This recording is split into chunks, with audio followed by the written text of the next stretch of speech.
강원도 강릉 주문진항의 방파제입니다. 지난 2020년 9월 태풍으로 인해 이곳에 설치된 조명 장비가 크게 파손됐습니다.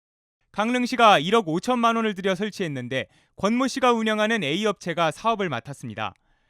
권 씨는 국민의힘 권성동 대표 직무대행 겸 원내대표의 사촌 동생입니다. 당시 시의회와 시민단체들이 업체 측이 수의계약으로 특혜를 받았다고 주장하면서 정부가 특별감찰에 나섰습니다. 현행법에 따라 2천만 원 이상의 사업은 경쟁 입찰을 해야 하지만 농공단지 입주사인 A업체는 예외가 인정됐습니다. 농공단지 기업의 경우 금액과 상관없이 수의계약을 맺을 수 있다는 규정 덕분입니다. 하지만 정부는 강릉시와 A업체가 농공단지 수의계약에 적용되는 직접 생산 의무를 위반했다고 판단했습니다. 조명 설치를 하면서 자체 생산품이 아닌 기성품을 사용한 게 문제가 된 겁니다. 당시 행안부의 감찰 보고서입니다. 공무원들이 사전에 농공단지 입주 확인서, 직접 생산 확인서 등을 제대로 확인하지 않아 부적격 업체에게 특혜를 주는 결과를 초래했다고 지적합니다. 그러면서 예산의 절감보다는 지역업체의 일감 몰아주기로 비춰진다고 명시했습니다.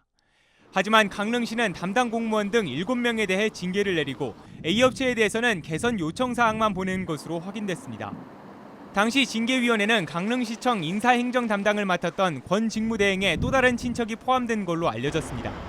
문제는 징계 조치 이후입니다. A업체는 행안부 감찰이 있었던 2020년 10월 이후에도 강릉시로부터 수의계약으로 76건의 사업을 수주한 것으로 파악됐습니다. 더불어민주당 김두관 의원실에 따르면 A업체는 지난 2015년부터 올해 6월까지 415건 총 80억 원 규모의 수의계약을 맡았습니다.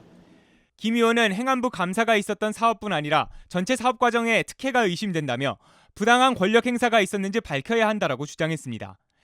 지역 시민단체는 고발을 검토하겠다는 입장입니다. 권 씨는 해당 사업은 적법하게 이루어진 것이라며 특혜 의혹은 사실과 다르다고 주장했습니다. JTBC 최규진입니다.